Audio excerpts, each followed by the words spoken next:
Bueno, buenas tardes a todos. Muchas gracias por la asistencia. Vamos a comenzar para que luego no se demore mucho las siguientes charlas y los siguientes talleres. Lo primero es agradeceros a todos vuestra presencia. Es un taller que hemos organizado desde Health in Code. Health in Code es una compañía de referencia, un laboratorio de referencia de genómica y la hemos titulado Utilidad clínica de la genómica en neuropediatría. El objetivo, de alguna manera, es daros una serie de conceptos básicos para poder manejaros con aquellos estudios genéticos más comunes utilizados en neuropediatría. La idea es, adentraros un poco a aquellos que todavía no estéis utilizándolo, a aquellos que estáis utilizándolo con mayor frecuencia, poder adentraros con una mayor confianza en este mundo cambiante y completamente dinámico de la genómica. Desde un punto de vista de, primero, unos pequeños conceptos generales de aplicación. Luego, profundizaremos un poquito más en las técnicas de Next Generation Sequencing, NGS, unas técnicas que nos permiten actualmente en muy poquitas horas, muy poquitos días y con un coste cada vez más accesible, hacer análisis muy amplios de un gran número de genes y esto realmente está revolucionando mucho lo que es el diagnóstico genético, ya que el diagnóstico diferencial nos lo convierte en algo mucho más cercano, sobre todo en aquellos casos de diagnóstico diferencial complejo o con cierta incertidumbre. El taller lo hemos estructurado, como os comentaba, en unas sesiones prácticas iniciales que la darán en primer lugar el doctor Pablo Gargallo. Es director del área de genética médica de Health in Code. Nos va a hablar de los conceptos generales y tipos de estudios más frecuentes en neuropediatría. En segundo lugar, la doctora Alba Navarro nos hablará de las técnicas de NGS y de Exoma y sobre todo cómo interpretar las variantes y los informes que realizamos desde los laboratorios de genética. Y luego entraremos ya en una aplicación muy práctica, aquellos casos clínicos en los cuales la genética muestra un valor diferencial a la hora de conseguir un diagnóstico preciso de estos pacientes. Lo hemos llamado confirmación genética de la sospecha clínica y aquí estarán el doctor Javier Simón, perteneciente a Health in Code, la área de neurología, la doctora Olga Alonso, neuróloga de neurología del Hospital Universitario Virgen del Rocío, y el doctor Feliciano Ramos, pediatra del Hospital Lozano Blesa, y es una persona que también es muy activo, tanto ha sido presidente de la EGH, la Asociación Española de Genética Humana, también de la Asociación Europea de Genética Humana, y es pediatra y nos podrá ilustrar de una manera muy práctica sobre estos casos clínicos. Entonces, vamos a comenzar ya, dejarnos al final un momentito de preguntas para discusión y ahora nos va a hablar el doctor Pablo Gargallo sobre estos conceptos generales y tipos de estudios en neuropediatría.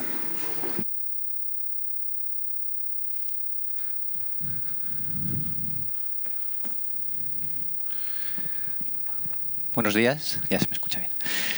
Bueno, nada, soy Pablo Gargallo. Se supone que tengo 20 minutos. Voy a intentar no pasarme demasiado.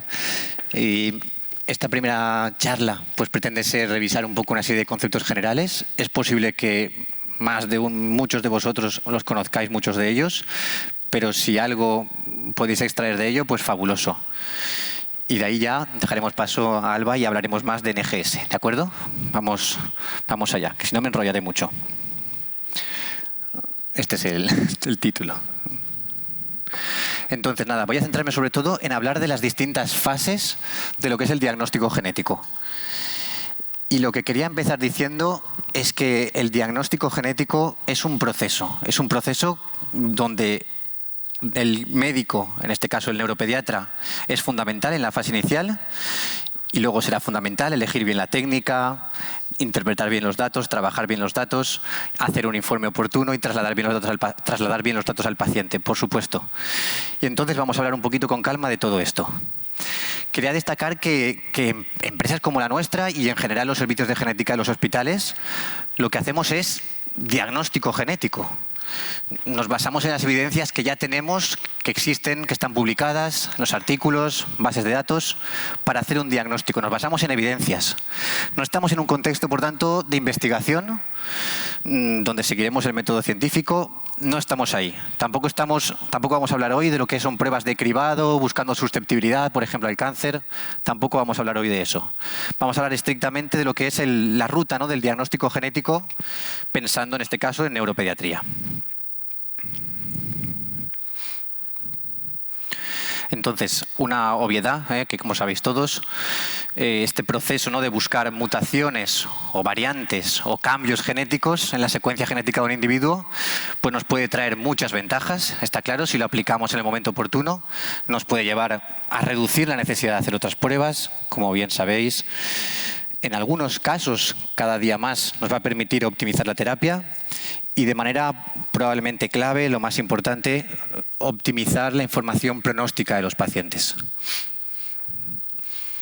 Entonces, vamos a hablar de diagnóstico genético y vamos a hablar en el contexto hoy pediátrico fundamentalmente o neonatal. Dejamos el adulto, no vamos a entrar en el prenatal.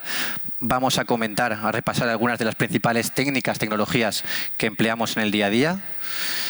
Y bueno, en el contexto pediátrico y neuropediátrico también quería abrir ahí un pequeño espacio a hablar, un comentario de cribado neonatal, ¿no? Abrir la reflexión de si podemos un día no hacer cribado neonatal, sino hacer diagnóstico neonatal de enfermedades neuropediátricas que tengan tratamiento. Ya las hay, como sabéis. Lo dejo ahí. Igual otro día más adelante podemos hablar con más calma de todo esto. Entonces, estas son las tres grandes etapas del proceso de diagnóstico genético. Y aunque lo lógico es empezar por el principio, la anamnesis y la información que damos al paciente, la exploración física, pues os parece como hoy venimos de genética, empezamos por el medio, ¿de acuerdo? Nos ponemos en el lugar del laboratorio, del genetista, y este genetista pues recibe una solicitud donde muchas veces se pregunta, ¿qué busco, ¿no? ¿Qué está sospechando el médico? ¿Qué enfermedad estoy buscando? Y para ello, una vez más o menos tengo claro lo que tengo que buscar, ¿dónde lo busco? ¿En qué genes voy a mirar? ¿Qué regiones voy a mirar? ¿Cómo lo busco? ¿Qué tecnología voy a emplear?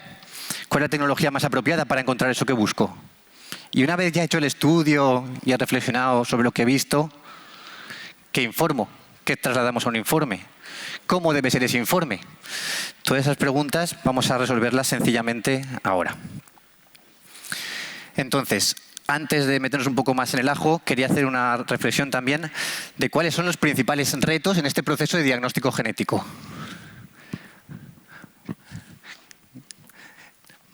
Me estoy planteando si hacer una broma o no. Entonces, vamos a hablar de estos 4 puntos que son los principales retos en el proceso de diagnóstico genético. Uno de ellos, la complejidad del genoma humano. Es bien sabido, ¿no? Ya hay unos 20.000 genes descritos a lo largo de todo el genoma. Y a pesar de esta cifra tan ya impactante de regiones que podemos decir codificantes para proteínas, son la parte menor, ¿no?, del genoma, como siempre destacamos. Las regiones entre genes son el 70%. Y si miramos a los genes, la mayor parte de ellos, intrones, entre exones, de los cuales conocemos muchas veces lo justo. Lo que conocemos bien, los exones, esa parte que conocemos bien y codifica para proteínas, son apenas un 1 o un 2%. Aquí os he puesto una imagen directamente del IGV, que es un programa que se utiliza a diario en análisis genético, y está ahí representado varios genes en esta región. Está NF1, ya sabéis que es un gen tremendo, con hasta, podemos decir, 60 exones, y fijaros que cada rayita vertical que aparece donde está NF1, tengo aquí un láser, un momento. Donde está NF1, todo esto es NF1. Cada rayita es un exón. Todo lo que queda entre medias es un intrón. Los intrones son generalmente infinitamente más grandes que los exones. Quería poneros este ejemplo también al hablar de la complejidad del genoma humano. Podríamos estar hablando sin duda horas de cosas que yo también desconozco por completo, pero este es un ejemplo curioso. Estamos en una región cromosómica concreta, en el cromosoma 12. Podéis ver ahí arriba que estamos en el cromosoma 12. Y estamos otra vez en el programa IGV, que os he comentado antes. Y fijaros lo que nos aparece aquí en pantalla. Tenemos un gen y otro gen en el mismo sitio. Mira si hay espacio. Mira si teníamos espacio para poner genes. Hay muchísimo espacio del que no sabemos absolutamente nada, del que no entendemos absolutamente nada. Pero hay genes que están superpuestos. Estos dos genes, pues si lees en un sentido el ADN es un gen, si lo lees en el sentido contrario es otro gen. Según qué alteración tengas, tendrás una enfermedad asociada a uno de esos genes o tendrás otra. Hasta este punto, ¿no? Y tantos otros ejemplos que podríamos poner, llega la complejidad del genoma humano. Esto es un reto a la hora de procesar los datos genéticos a nivel bioinformático, por ejemplo. Es un reto, desde luego. El segundo gran reto es que la genética es una ciencia muy joven y en evolución. Siempre se ponen imágenes de este tipo cuando se habla de genética, pero es que es realmente así. Sabemos que el abaratamiento de los costes está siendo espectacular con respecto a hace 15 años, 20 años.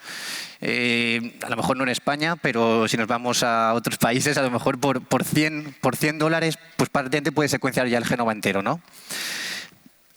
Ahora bien, antes teníamos poca información y nos costaba mucho obtenerla. Ahora obtenemos muchísima información que es muy compleja de interpretar porque es inmensa la cantidad, ¿no? Entonces ya quería comentar que desde 2015, en 2015 se publicaron estos criterios de la Asociación Americana, el Colegio Americano de Genética Médica y Genómica y de Patología Molecular, que son un poco la referencia en genética y probablemente cuando veáis informes genéticos veréis la citación de este artículo, ¿verdad? Richards et al. 2015, este título. Es un poco la referencia nuclear con la que trabajamos en genética a la hora de interpretar las alteraciones que encontramos.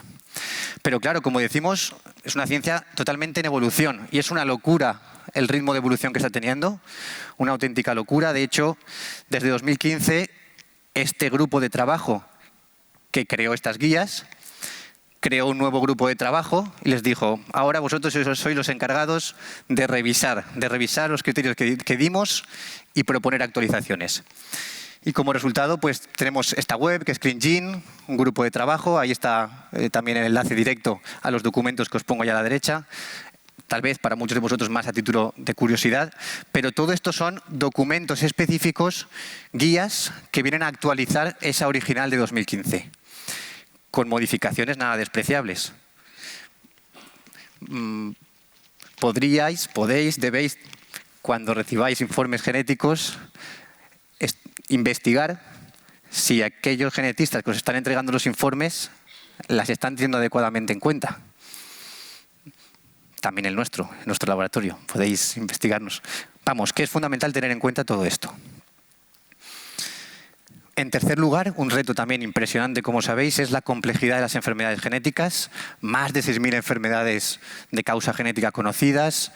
Ya sabéis, ¿no?, que en la Unión Europea la definición de enfermedad rara es cuando no afecta a más de 1 de cada 2.000 personas y, por tanto, entre 6.000 y 8.000 enfermedades raras se calcula que existen. Esta cifra bailará, sin duda.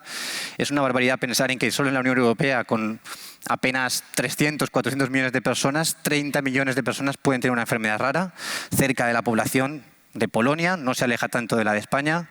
Es realmente impactante, ¿no? Y por tanto, para nosotros, cuando trabajamos en genética, en neuropediatría, abrumador. Seguro que conocéis OMIM. OMIM es, pues, la Biblia para las personas que trabajan en genética, que interpretan datos genéticos. Es esta página web, ¿no?, que se fundó desde la Universidad Johns Hopkins en el año 60. Este señor, lo tenéis aquí, es Viktor Amakushk. Y si bien es la Biblia, donde vamos a buscar si encontramos una relación entre un gen y un fenotipo, esa relación genotipo-fenotipo es una extrabiblia para sacar conclusiones a este nivel muchas veces. A diferencia de los textos religiosos, que suelen ser más estables, esto está en constante cambio. En cambio diario. Se actualiza a diario, se definen nuevas entidades a diario. Este dato de OMIM es de hace 3 días y, como veis ahí remarcado, pues aquellos fenotipos descritos con una base genética conocida en su página, en su base de datos, lo calculan en 6.644 entidades. O sea que es una auténtica barbaridad. Esto, pensando en que cada una de estas entidades hay un número reducido de casos, para muchas de ellas, como sabéis de sobra, escasa información clínica, escasa información genética, nula información sobre la relación genotipo-fenotipo nos supone un auténtico reto a la hora de informar variantes genéticas en los informes de genética, ¿no?, de vuestros pacientes de neuropediatría. Y por último vamos a hablar de el reto de la tecnología que tenemos a nuestra disposición. Y antes, no sé por qué, me he metido aquí un poquito en un jardín y quería, antes de hablar de técnicas, haceros presente, y sus limitaciones, haceros presente los tamaños de las regiones del genoma a partir de estas imágenes, porque luego es importante para ciertos matices. Quería deciros, otra vez son imágenes de IGV, que el tamaño medio de un gen, contando sus exones y sus intrones, son unas 20 o 30 kilobases. Una kilobase son 1000 bases. Y cuando hablamos de bases, hablamos al final de nucleótidos. Hablamos de estas famosas letritas que podéis ver abajo del todo, ¿no? Adenina, timina, guanina, citosina. Una kilobase son 1000 bases. Un gen, 20-30 kilobases. Luego hay de todo tipo. En F1 se va casi a las 300 kilobases. Un exón, que podéis ver ahí, por ejemplo, el exón 9 de NF1, es una cosa mucho más pequeñita. Pues suele ser a lo mejor una décima parte de una kilobase.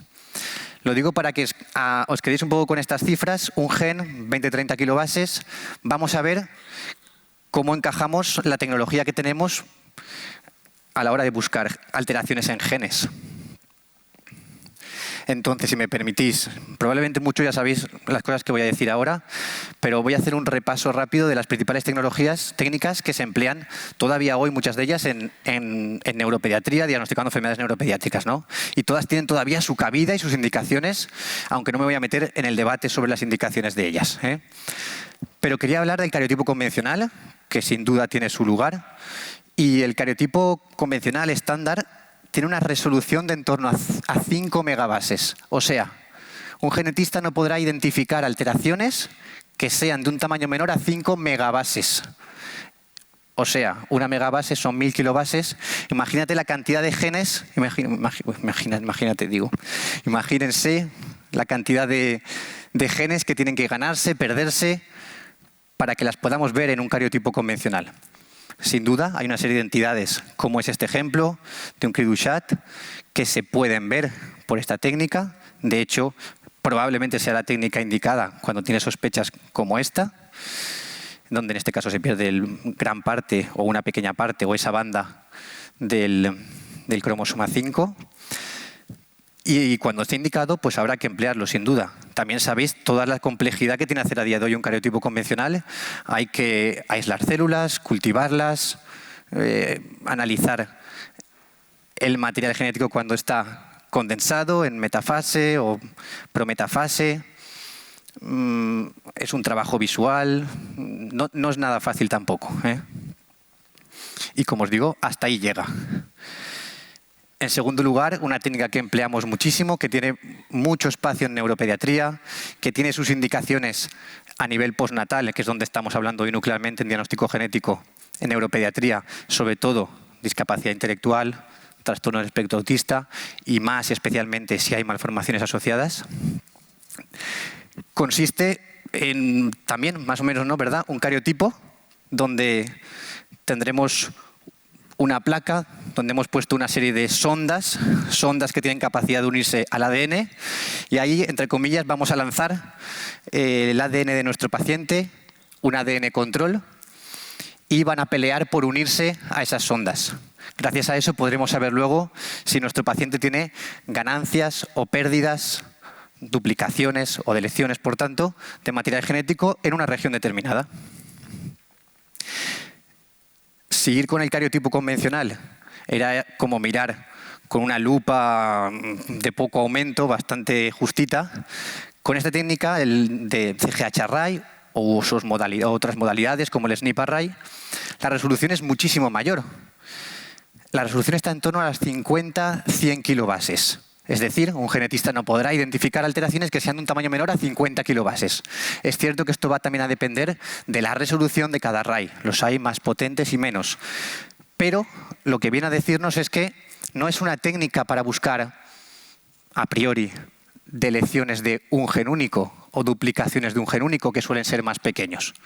Eso no quiere decir que en ocasiones no podamos verlo, desde luego que sí, pero no es una técnica pensada para ello, sino que es una técnica para buscar fundamentalmente síndromes de microdelección o microduplicación. Aquí os he puesto, por ejemplo, el ejemplo del Phelan-McDermid, que afecta a esta región del 22q13.3, que incluye el gen SANC3, que se me ha quedado sin cursiva, que en genética no podemos poner los genes sin cursiva, eso es un error garrafal, se me ha quedado sin cursiva, que puede estar producido por deleciones en esta región o también por mutaciones en este gen. La región deleccionada va a variar, a veces la podremos ver solo por array, a veces la podremos ver incluso por un cariotipo convencional. Y si me permitís un comentario así, es una entidad también a tener en cuenta en el diagnóstico diferencial de la hipotonía severa, neonatal y lactante pequeño, por si a alguno le puede hacer presente esta entidad, ¿no? Ayudar a tenerla presente.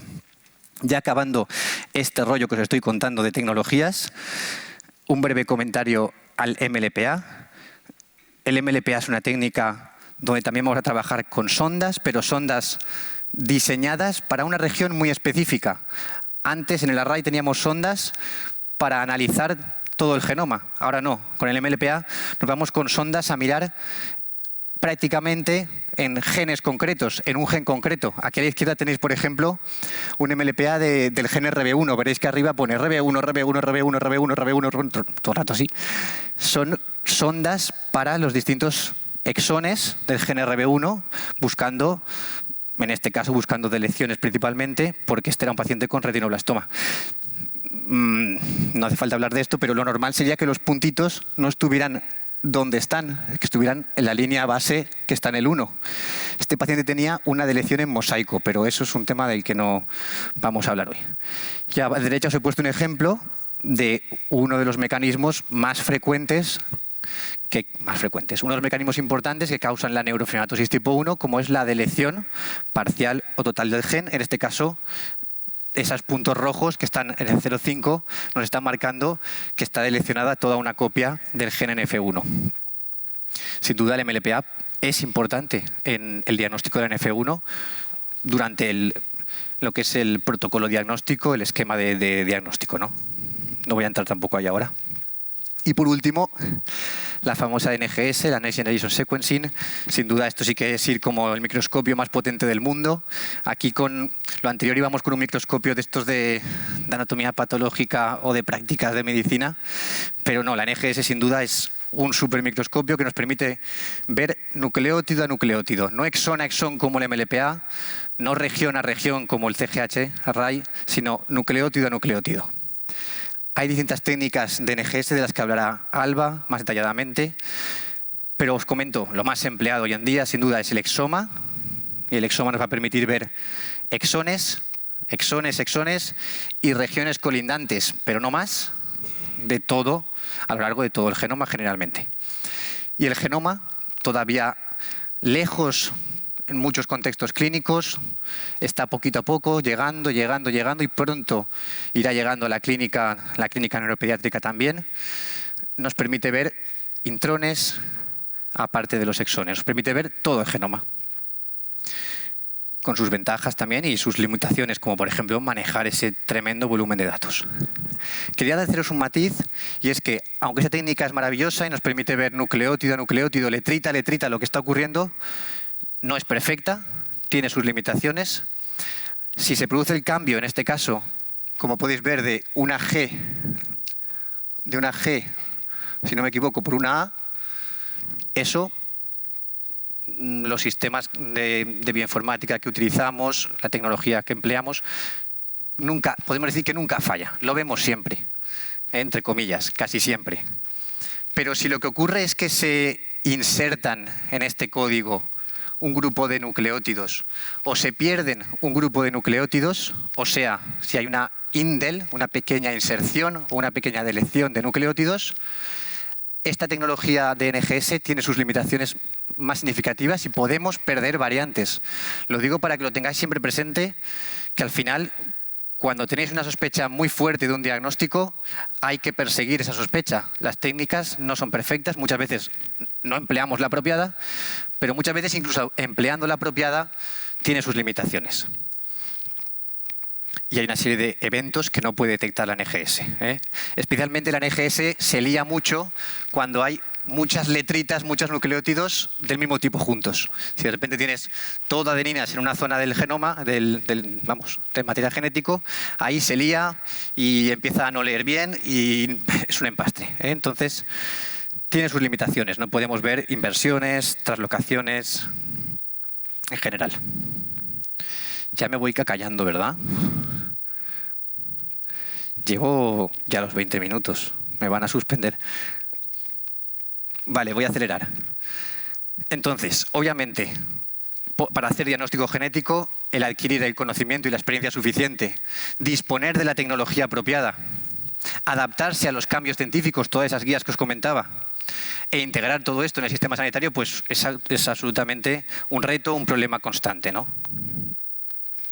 Entonces, una vez ya hemos hecho todo el análisis genético, la duda final es ¿cómo lo informo? Tenemos recomendaciones específicas para ello, hay guías específicas para ello y debéis, como neuropediatras, como pediatras, como médicos, exigir al laboratorio que os responda a lo que le estáis preguntando. Yo quiero saber si mi paciente tiene esto o no tiene esto. Deberéis exigir en el informe que ponga qué técnicas ha empleado y sus limitaciones. Debemos exigir que en ese informe se traslade la información de forma clara, que se entienda, que no sea solo para sabios o solo para genetistas o solo para quien lo pueda entender, sino que tiene que ser la información clara, concisa, precisa, inequívoca. Entonces, y ya ahora sí voy a centrarme. Ahora vamos a parar ya en lo que es el análisis genético. Hemos entregado el informe, pero vamos a hacer un momento una vuelta un poco más a la posición del neuropediatra en su consulta donde reciba el paciente, ¿no? La primera pregunta que se hacía el genetista es ¿qué busco? Para saber qué buscar, a quien recibe la solicitud de estudio necesita tanta información como sea posible. Esto es una cosa que a veces cuesta de aceptar, es cansado y a veces es pues, más fácil poner pues, discapacidad intelectual y una cara un poco peculiar. Sabéis que escribimos habitualmente cosas así, ¿no? ¿Verdad? Rasgos peculiares o fenotipo peculiar. Bien, pues esa información es muy escasa. Necesitamos más detalles. Cuanto más detalles, mejor. Si son datos de un dismorfólogo o de un neuropediatra especializado en que conozca, que tenga gusto por la dismorfología, mejor. Todo lo que sean pruebas de imagen, todo lo que sea adicional, mejor. ¿Por qué? Porque trabajamos, especialmente cuando trabajamos secuenciando el exoma completo, a partir de una base de datos que se llama así, lo que llamamos los códigos HPO.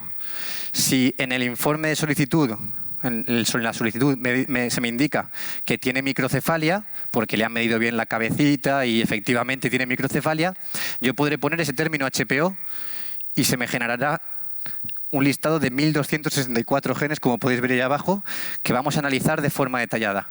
Cada detalle fenotípico que se nos traslada es una posibilidad, un porcentaje de posibilidad mayor de que acabemos encontrando lo que el paciente tiene, ¿no? Cuanto mejor orientado esté el paciente, mejor. Y por tanto, y esto es fundamental que lo tengamos claro, el médico no se sustituye por la inteligencia artificial. El médico es fundamental. Sin una orientación especializada, en este caso por vosotros neuropediatras, el estudio genético pierde una calidad y un valor impresionante. Fijaros, quería poneros el ejemplo de qué poco útil es que se nos diga solo el paciente tiene discapacidad intelectual. Es un signo guía muy inespecífico para el genetista que recibe el estudio. He puesto el término Intellectual Disability en HPO, en esa página que hemos comentado. Propone 2023 genes a analizar. Si pones Intellectual Disability en OMIM, 1.850 entradas.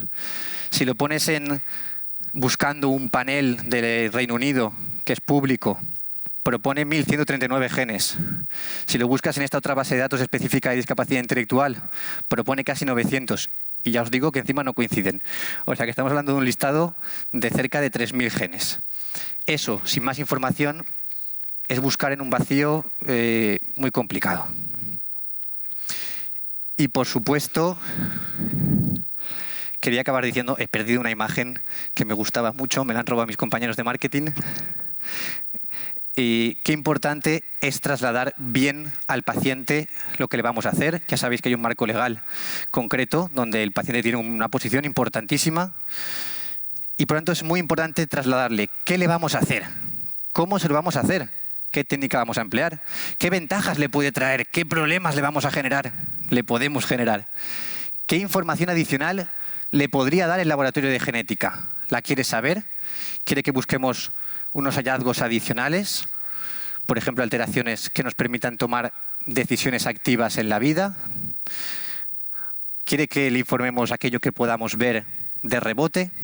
Eso es importantísimo matizarlo en el consentimiento, con sus propias instrucciones. Y ya para acabar, el objetivo es acabar, después de una buena exploración e información por el médico, un buen análisis genético, trasladar la información de nuevo, ahora ya estamos al final y la última diapositiva, un buen asesoramiento, un buen consejo genético, con el objetivo de que sea al final el paciente el que tenga la información suficiente para aclarar sus dudas, gestionar su situación y tomar sus propias decisiones. Y con esto me callo, que ya me he pasado. Muchas gracias.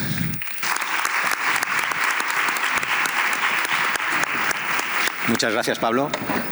Ahora, bueno, vamos a pasar a otra charla de la doctora Alba Navarro, de Neurología de Health in Code, que nos va a contar, pues bueno, un poquito más profundizando en estas técnicas de Next Generation Sequencing, de NGS, principalmente orientadas al exoma, que es, pues bueno, una de las herramientas que más información nos está dando ahora, sobre todo cuando el diagnóstico diferencial es complejo.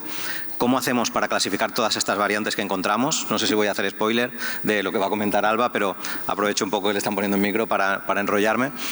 Aproximadamente el 40% de las variantes que encontramos son variantes de las cuales no tenemos ningún tipo de evidencia. Entonces, claro, tenemos que hacer un cribado y una clasificación muy exhaustiva para poder proporcionar y plasmar en el informe aquello que realmente tiene una utilidad clínica. Y luego, pues bueno, también nos va a hablar de los informes, cómo leerlos, cómo interpretarlos, incluso cómo evaluarlos. Muchas gracias. Bueno, hola, buenos días a todos. Como decía Javier, pues la idea de hoy es hablar un poco de los principios básicos del NGS y la interpretación de variantes e informes. Entonces, bueno, ya hemos comentado, ¿no?, la gran ventaja que supone la era genómica, estas técnicas de NGS que nos permiten secuenciar de forma simultánea miles de genes en más de una muestra, ¿no? Antes, cuando teníamos una sospecha diagnóstica, teníamos que ir secuenciando por secuenciación Sanger, prácticamente exón a exón, gen a gen, ¿no? Y entonces, ahora con la NGS lo que hemos disminuido muchísimo el tiempo de secuenciación, los costes, y esto nos ha permitido tener acceso a este tipo de técnicas en consulta, ¿no? Entonces, tenemos distintas técnicas NGS, distintas tecnologías, metodologías que trabajan distintas compañías, pero más o menos la mayoría coinciden en un flujo de trabajo parecido. Para que os hagáis una idea del flujo de trabajo, se empieza con la muestra del paciente, ya sea de sangre o de saliva, se extrae el ADN genómico y este ADN genómico se suele fragmentar en pequeños fragmentos. Luego lo que hacemos es seleccionar aquello que queremos secuenciar. En el caso de un exoma, pues estaríamos seleccionando o enriqueciendo la muestra en las partes codificantes. Entonces, luego lo amplificamos y lo que acabamos teniendo son pequeños fragmentos repetidos de nuestra secuencia de interés, que son lo que conocemos como reads, ¿no? Entonces, obtenemos la secuencia de estos reads a través de softwares bioinformáticos y esto se alinea contra el genoma de referencia, ¿no?, que es nuestra secuencia consenso. Entonces, las variantes, ¿cómo las identificamos? Pues tratamos de mirar qué es diferente respecto al genoma de referencia. Luego comentaremos un poco más en profundidad esto. Entonces, partiendo de esta base, nosotros con NGS podemos secuenciar desde un gen hasta el genoma completo. A día de hoy, en la práctica clínica, lo que más se utiliza es la secuenciación de exoma completo o la secuenciación targeted. La secuenciación targeted, que también se conoce como librería, lo que hacemos es secuenciar un número de genes que nos interesan. Entonces, secuenciar por librería tiene algunas ventajas, ¿no? Y es que podemos hacer, generalmente está pensado para un grupo de enfermedades, por ejemplo, una librería para enfermedades musculares de causa genética, y a veces podemos hacer un diseño custom, ¿no? Y poner, por ejemplo, sondas en regiones intrónicas que nos interesen. Y además de esto, cada posición estará leída muchas veces. A día de hoy la verdad es que en neuropediatría casi todo se secuencia por exoma porque esto nos da mucha más plasticidad. Nosotros secuenciamos todos los genes, la parte codificante de los genes conocidos a día de hoy y analizamos los genes que nos interesan. Si el estudio nos sale negativo, nos podemos plantear ampliar a otros genes con fenotipos solapantes o reanalizar en un futuro a ver si encontramos una variante identificada en un gen que se ha asociado recientemente, ¿no? Y como realmente el campo es muy cambiante, en algunos campos, por ejemplo, como la epilepsia, pues muchas veces ya optamos por hacer secuenciación de exoma completo. Sí que es verdad que algunas regiones pueden ser complejas y puede ser que no queden tan bien secuenciadas o leídas por exoma, pero en general nos funciona bastante bien, ¿no? Aunque tiene sus limitaciones, como ha comentado mi compañero Pablo. Luego ya la secuenciación de genoma generalmente se utiliza para casos esporádicos en los que no hemos identificado previamente algo por exoma en contextos más de investigación, pero probablemente en la práctica clínica estará disponible muy pronto. Entonces, ¿qué tipo de variantes podemos identificar, ¿no? Tanto por secuenciación de librería de exoma o genoma podremos ver cambios de un nucleótido por otro, inserciones y deleciones pequeñas, y además a día de hoy los softwares también nos permiten detectar CNVs, que son deleciones o duplicaciones más grandes de material. Se mira de una manera indirecta, pero hay softwares desarrollados que nos permiten detectarlas. Esto es importante a la hora de analizar un informe genético porque no todos los laboratorios utilizan estos softwares y no todo el mundo mira CNVs, ¿no? De manera que si un informe es negativo, me puedo plantear si realmente se han mirado o no las CNVs y confirmarlo. Si no se han mirado, quizás nos interese, por ejemplo, hacer un array CGH, otro tipo de técnica para descartar pues, deleciones o duplicaciones más grandes, ¿no? Dependiendo un poco también de la sospecha diagnóstica, empezaremos por una prueba o por otra. El genoma también es interesante tener en cuenta que no solo mira las regiones no codificantes como intrónicas o reguladoras, sino que también mira variantes estructurales, como por ejemplo inversiones o translocaciones. Aquí tenemos un ejemplo de una inversión en el que hay un trozo de un exón, por ejemplo, que se ha girado de dirección. Esto mediante un exoma será muy difícil verlo, en cambio con el genoma, como tenemos el puzzle completo, vamos a poder ir poniendo las piezas para detectar este tipo de alteraciones. Entonces, el genoma nos va a dar esta ventaja, además de las regiones no codificantes.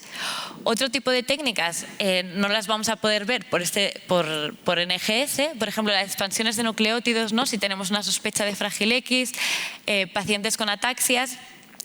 Las expansiones de nucleótidos no se ven bien por NGS. Sí que es verdad que están desarrollando ahora, ya se empiezan a usar algunos softwares que nos permiten detectarlas de forma indirecta, pero generalmente hasta ahora lo más adecuado es utilizar una técnica específica que te mire la expansión de nucleótidos en ese gen concreto.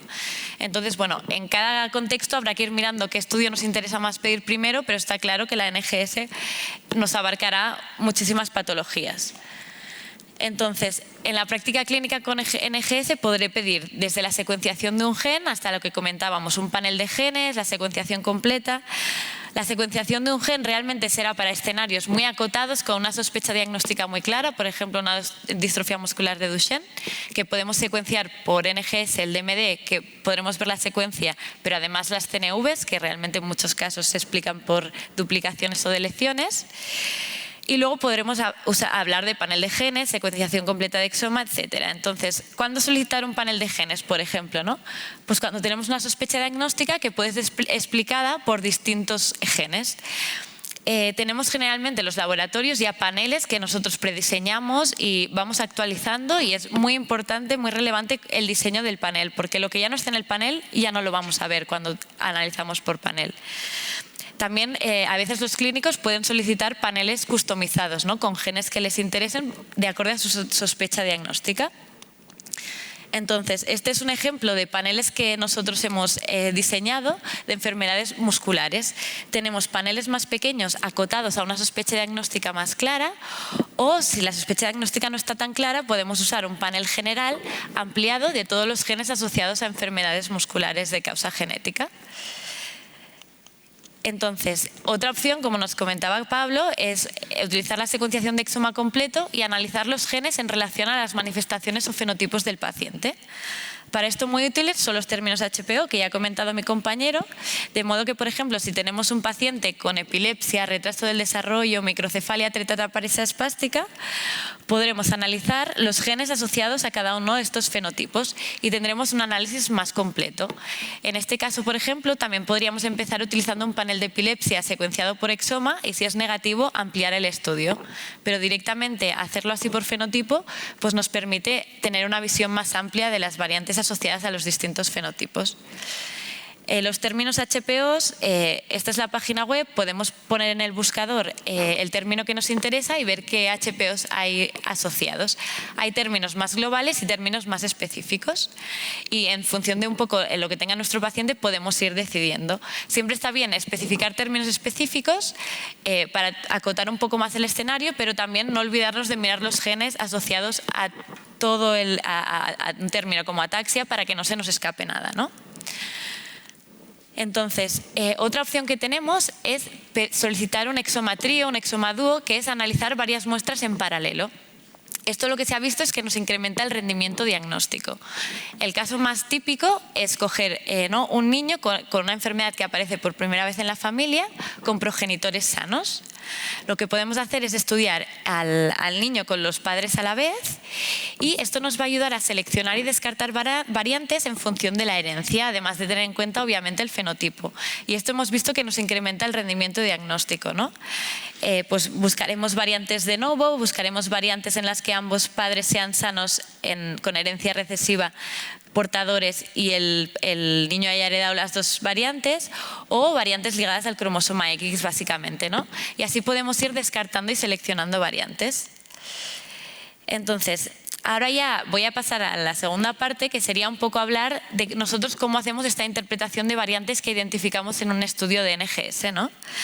Entonces, este es un caso que nos solicitaron un estudio, un panel de epilepsia, que nosotros lo hacemos por exoma, la secuenciación por exoma, porque realmente es un campo en el que se van descubriendo nuevos genes muy frecuentemente, y es una paciente con epilepsia generalizada con crisis febriles plus.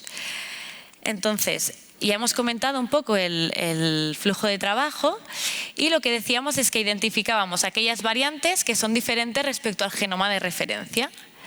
Para que os hagáis una idea, en un exoma completo, en una secuenciación de exoma completo, podemos llegar a identificar más de 20.000 variantes distintas del genoma de referencia. Y obviamente no todo lo del distinto al genoma de referencia es patológico, ¿no?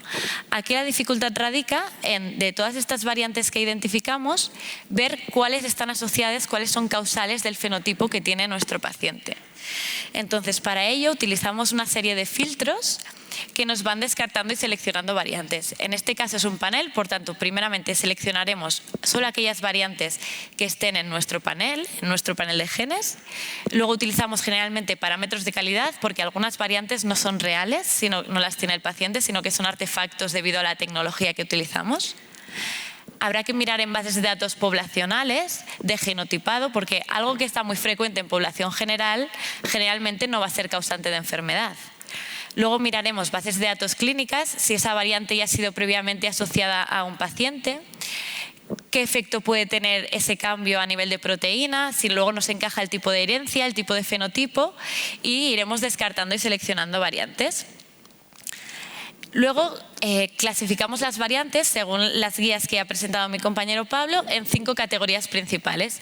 Variantes patogénicas o probablemente apatogénicas, que son las variantes que consideramos que nos dan el diagnóstico molecular. Variantes de significado incierto, en las que no sabemos realmente si están relacionadas o no con la patología, no podemos confirmarlo ni descartarlo. O variantes benignas o probablemente benignas, que las evidencias nos sugieren que no se asocian a enfermedad. Entonces, Para ello utilizamos las guías de ACMG y hay distintos criterios que ponderan un peso distinto para poder categorizar las variantes en las distintas categorías. Realmente es muy complejo porque en función del gen también tenemos que ir modificando los criterios de forma específica y hay que ir viendo qué criterios podemos utilizar y cuáles no. Entonces, para que os hagáis una idea un poco del tipo de software que utilizamos, este es el software Data Genomics que utilizamos nosotros en la compañía y es la visualización que tenemos de las variantes identificadas. En este caso, utilizando ya un prefiltrado que hacemos de filtros de calidad, de los genes seleccionados y de frecuencia poblacional, nos aparecían unas 25 variantes candidatas, que luego vamos descartando, pues eso, en función de frecuencia poblacional, herencia, fenotipo, etcétera. Entonces, finalmente nos quedamos con una variante candidata en el gen SCN1A que codificaba para un canal de sodio. Era una variante que estaba en heterocigosis, es decir, en una de las dos copias del gen, en el que cambiaba un nucleótido por otro y había un cambio missense. Esto significaba a nivel de proteína que cambiaba un aminoácido por otro. Pues bien, os explicaré un poco el recorrido que hacemos brevemente cuando nos identificamos una variante, ¿no? Generalmente eso, primero miramos si es frecuente en población general. En este caso la variante estaba ausente en las bases de datos que nosotros tenemos de población general. Esto no significa que automáticamente sea patogénica porque hay muchas variantes que simplemente son familiares y que no están en bases de datos, pero nos indica a seguir con el análisis, ¿no? Luego miramos bases de datos clínicas. Para ello son muy útiles ClinVar, HGMD o buscar en la literatura si alguien previamente ha reportado esta variante. Esta variante no estaba previamente reportada y aquí os pongo un ejemplo de ClinVar de una variante que sí que es cercana, 2 aminoácidos más allá, que vemos que estaba reportada por distintos laboratorios y 2 de ellos lo consideraban patogénica. En concreto, un laboratorio nos decía que eran en epilepsia generalizada con crisis febriles plus, un fenotipo, ¿no?, como el de nuestra paciente. Entonces, es muy útil este tipo de bases de datos, pero hay que también tener cuidado porque no sabemos el laboratorio cómo ha llegado a esa clasificación, ¿no? A veces en More Information nos salen las evidencias que ha utilizado el laboratorio para clasificarla, pero esto no siempre lo tenemos disponible. Entonces, nos es útil si se ha reportado previamente o no, pero no nos es suficiente para reclasificar o clasificar una variante. Luego utilizamos predictores bioinformáticos. Si la variante ha sido previamente reportada, a veces hay estudios funcionales de modelos celulares, de modelos incluso de animales, pero muchas veces si la variante no ha sido reportada tenemos que ir a predictores bioinformáticos que mediante modelos de conservación según la evolución, según proteínas, según el cambio missense, las diferencias físico-químicas entre los 2 aminoácidos, nos predicen si este cambio puede tener o no un efecto sobre la proteína. En este caso, los predictores bioinformáticos nos decían unánimemente que este cambio podía tener un efecto deleterio sobre la proteína. Entonces, obviamente miramos en OMIM porque sabemos que este gen obviamente está asociado a epilepsia, está dentro del panel, pero es importante revisar más concretamente los fenotipos descritos, ¿no? Este gen realmente es un gen que está asociado a fenotipos muy diversos, es muy conocido porque es la causa del síndrome de Dravet, ¿no?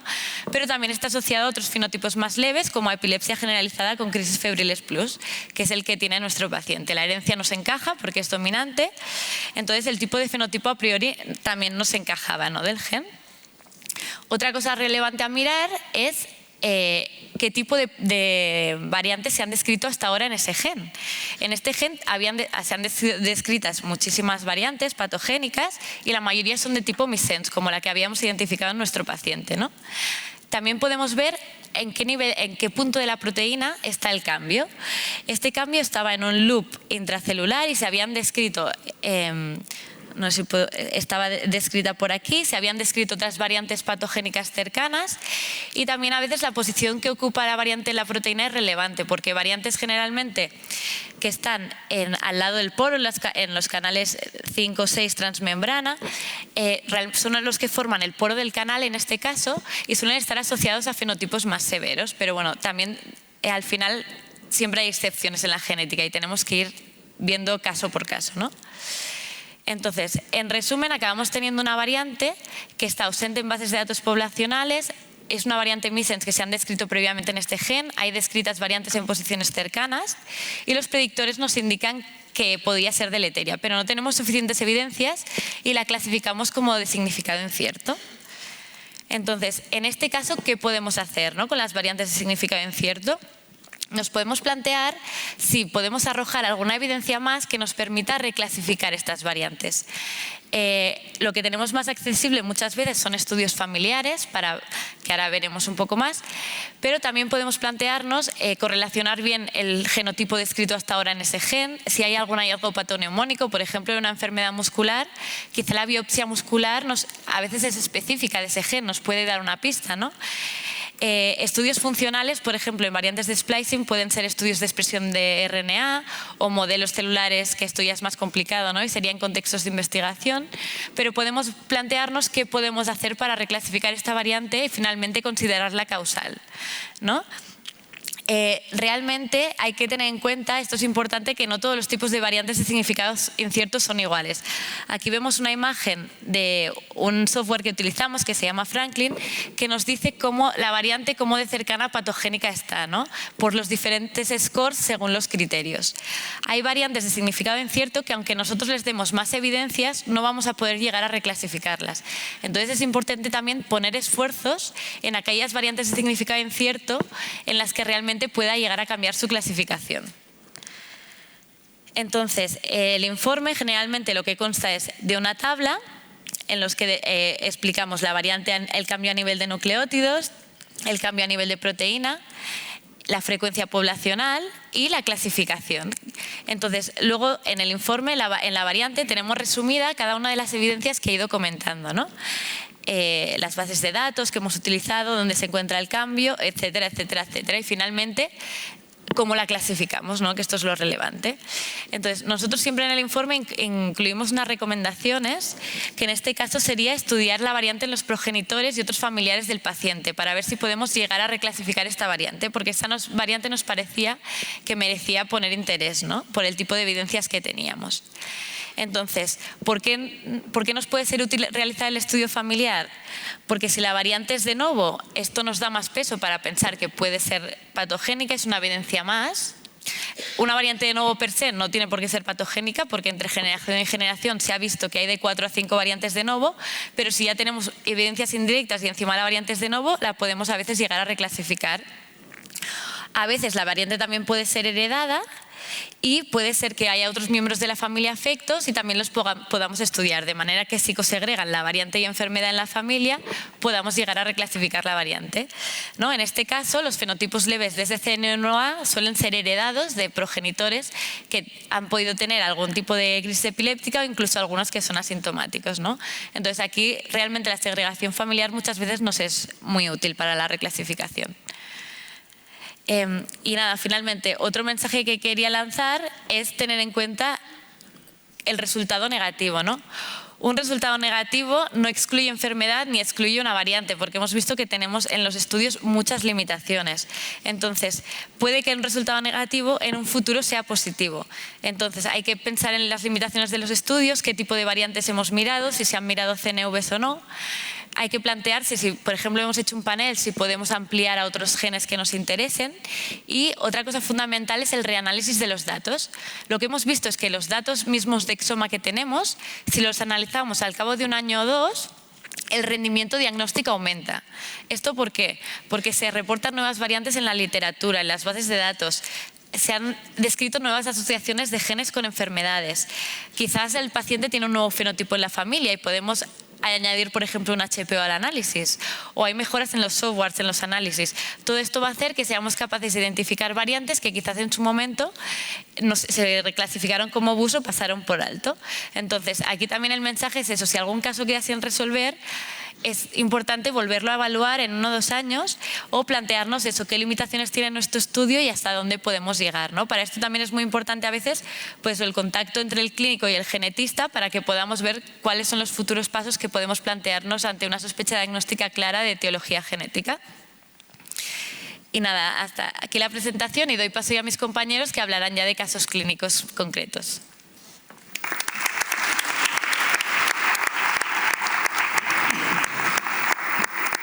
Muchas gracias, Alba. Bueno, ahora vamos a pasar a casos clínicos, ver un poco cómo estas técnicas, esta revisión que hemos visto de procedimientos, pues puede impactar a nivel directo en los pacientes. Y bueno, ahora nos va a hablar el doctor Javier Simón, de Neurología de Health in Code, sobre pues bueno, casos clínicos resueltos mediante este tipo de tecnologías. Hola. Bueno, antes de nada, buenos días y muchas gracias por atender. Vale. Muy bien, ¿verdad? Vale. Bueno, pues como acaba de decir Javier, voy a presentar 3 casos clínicos que llegaron a nuestro laboratorio y que representan un poco diferentes escenarios en los que a los que nos podemos enfrentar en un laboratorio de genética. No son unos casos de lo más convencionales, todos tienen algo que los hace un poquito diferentes para que veáis que no todo es a veces tan sencillo como se puede pensar a veces que son las cosas en diagnóstico genético. El primer caso era un chico con paraparesia espástica que tenía trastorno de la marcha, paraparesia en el miembro inferior derecho, tenía también dificultad para bipedestación, tenía rote exaltado, esos 4 miembros, pero que también tenía oftalmoplegia, diplopia, disfagia y luego tenía también atrofia cerebelosa, una leve atrofia cerebelosa. En este caso nos pidieron un exoma clínico completo. Y tal y como han dicho mis compañeros, pues lo primero que hicimos fue seleccionar los términos HPO que podían tener HPOs relevantes respecto al fenotipo que nos habían reportado. En este caso, hacer hincapié en lo que ha comentado Pablo de la importancia de que la solicitud venga acompañada de una buena información clínica para poder extraer, como se ve en este caso, una serie de términos HPO que puedan ayudarnos a acotar los genes a estudiar. También incluimos algunos de los paneles que tenemos prediseñados en el área de neurología Health in Code y luego, por supuesto, como hacemos siempre, miramos los cambios patogénicos o probablemente patogénicos en el resto del exoma que pudieran estar relacionados con el fenotipo del paciente.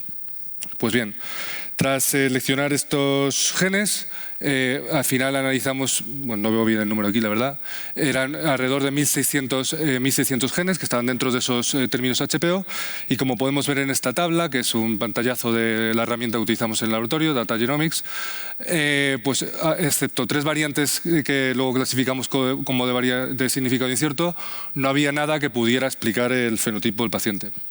Sin embargo, cuando miramos el estudio de CNVs que se realizó en el paciente, vimos que había una deleción, que aquí tampoco se ve bien, que está en la región del cromosoma 22, en la región correspondiente con el síndrome de DiGeorge. Aquí tenemos un pantallazo de cómo se verían las coberturas en 2 de los genes incluidos en esta región, en el que se ve perfectamente que todos los exones de este gen tienen una cobertura del 50% más o menos, lo cual es compatible con una deleción en heterocigosis. En el panel de la derecha tenemos los resultados del MLPA que hicimos para confirmar esta deleción, tal y como ha comentado antes nuestro compañero Pablo, y en el que se ve que efectivamente hay una deleción en heterocigosis que ocupa más o menos 2,165 megabases, bueno, como mínimo esta deleción, este tamaño, porque los puntos de corte, por supuesto, con la MLPA no podemos verlos, está en el cromosoma 22q11.2, que es la zona de DiGeorge, y está comprendida entre estos 2 genes. El síndrome de DiGeorge, estando en un congreso de neuropediatría, no me voy a poner a explicar lo que es, pero ya sabéis que tiene un fenotipo muy complejo y variable que puede variar incluso entre miembros de una misma familia y está causado por esta microdeleción en el cromosoma 22 que ocurre por proceso de recombinación homóloga no alélica entre una serie de repeticiones de poco número de copias que hay en el cromosoma 22. La deleción más común, y está presente en el 85% de los pacientes, es la que se da entre esta repetición, la A y la D, y está asociada a penetrancia incompleta y suele aparecer de nuevo. Luego también hay otras deleciones más pequeñas que están embebidas dentro de esta deleción y suelen dar a formas familiares que tienen penetrancia reducida. En cualquier caso, si volvemos a la solicitud, pues vemos que en este caso la sospecha clínica principal era de paraparesia espástica, que en principio no es uno de los síntomas propios del síndrome de DiGeorge. Sin embargo, haciendo una revisión de la literatura, sí que existen casos de pacientes con síndrome de DiGeorge que tienen paraparesia espástica progresiva. Y luego otro dato importante, aunque no determinante, es que uno de los genes que está incluido en esta región es el gen PI4KA, que está relacionado con una forma recesiva de paraparesia espástica. Además, interesantemente, en este mismo gen encontramos una variante significado incierto en hemicigosis en este paciente, que quizá pudiera explicar el fenotipo de paraparesia. Pero como bien he dicho, esta variante la clasificamos como significado incierto, entonces a la hora de plasmarlo en el informe dijimos por supuesto que la habíamos encontrado, que no podemos descartar que esté relacionado con el fenotipo de paraparesia, pero que de momento su genotipado debería hacerse solo en contextos de investigación. No es el caso, por supuesto, para microdeleción en el cromosoma 22, para recomendamos el estudio de segregación familiar, pues en los progenitores para ver si es de novo, y también en otros familiares con sospecha clínica de DiGeorge que pudieran ser portadores.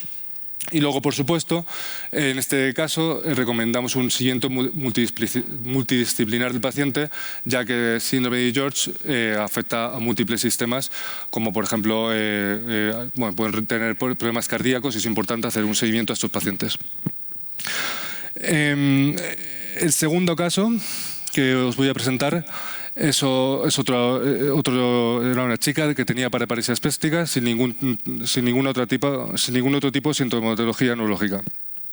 En este caso se pidió un exoma dirigido al panel de paraparesia espástica pura y obtuvimos el siguiente resultado. Vimos una variante en heterocigosis en el gen de la aflatoxina.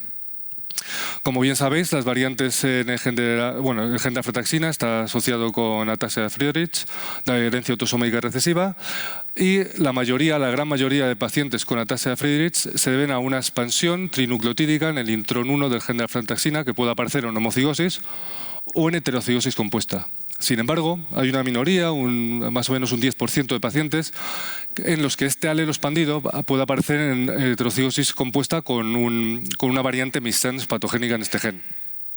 Curiosamente, esta variante es una de las variantes missense patogénicas más frecuentes en este gen, se ha encontrado más o menos en 12 familias europeas y además los pacientes en los que aparece heterocigosis compuesta con la expansión suelen tener un curso más benigno de la enfermedad, de debut más tardío y además suelen tener espasticidad al inicio o presentar únicamente espasticidad en vez de ataxia.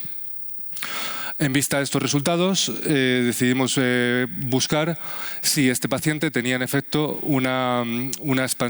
esta expansión en el otro alelo del gen. Y para esto lo que hicimos es una técnica muy sencilla, que es una TP-PCR, en la cual hacemos dos PCRs.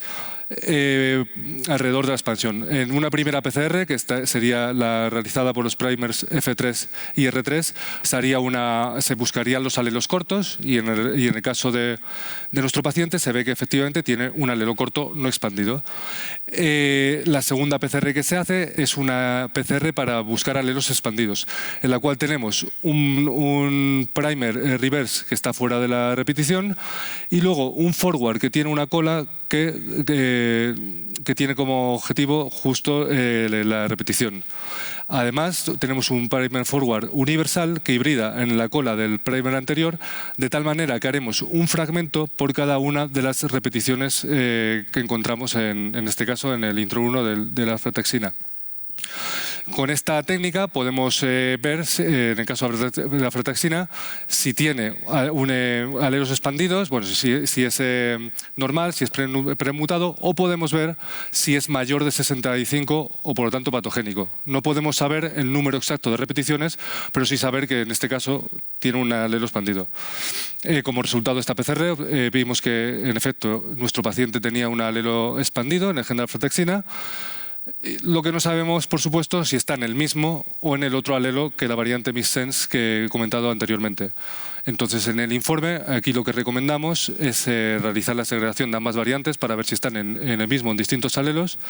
Y si están en distintos alelos, se confirmaría el diagnóstico de ataxia de Friedreich. Y, por supuesto, al igual que en otro caso, habría que hacer un seguimiento multidisciplinar de este paciente. Bueno, ya os adelanto que en este caso se confirmó que estaba en otro alelo y, por lo tanto, el diagnóstico de Friedreich. Y ya por último voy a mostraros este caso, que era una mujer de 69 años que tenía distrofia muscular de cinturas y que además tenía antecedentes familiares de enfermedad muscular en su madre y en su tío, y una hija pequeña que tenía dorsolumbalgia de repetición. En este caso, solicitaron un exoma dirigido al panel que teníamos entonces, este es un caso un poquito más antiguo, de distrofia muscular de cinturas, y encontramos una variante en heterocigosis en el gen de la calpaína 3. Esta variante había sido previamente identificada en heterocigosis por sí sola, por supuesto aquí lo simple, aunque no es un término correcto. Fue identificada por sí sola en una paciente con distrofia muscular de cinturas, sin más datos. También en heterocigosis compuesta con una variante patogénica, un truncamiento en el gen en otro paciente con debilidad proximal progresiva, que además tenía ausencia completa de calpaína 3 en Western blot, pero para esta paciente no teníamos datos de segregación.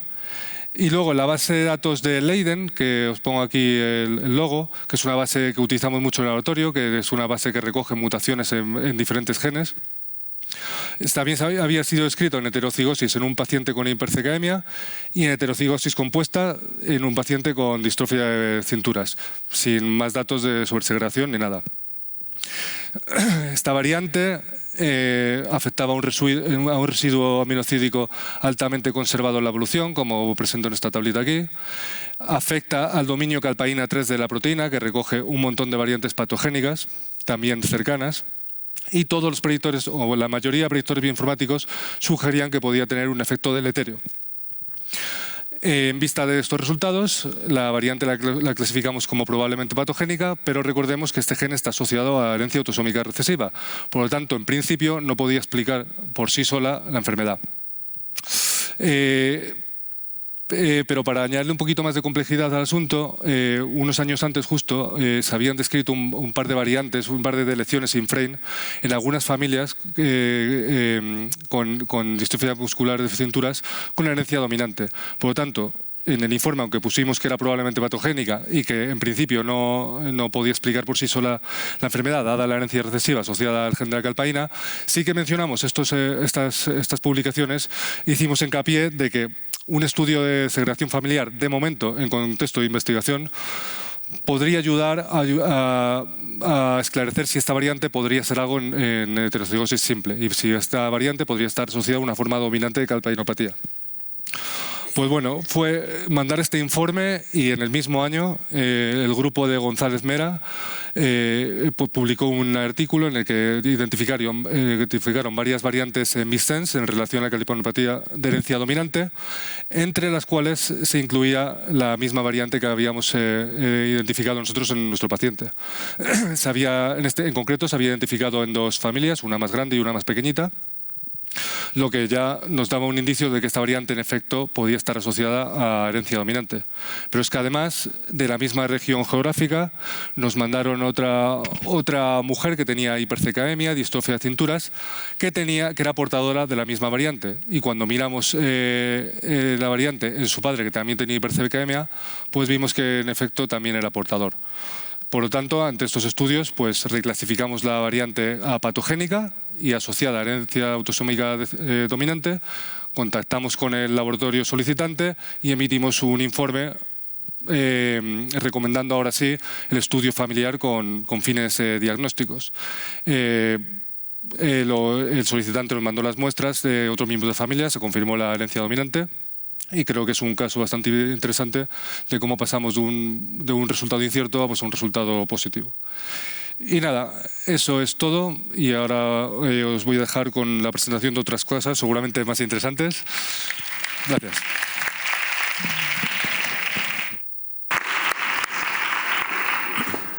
Muchas gracias, Javier.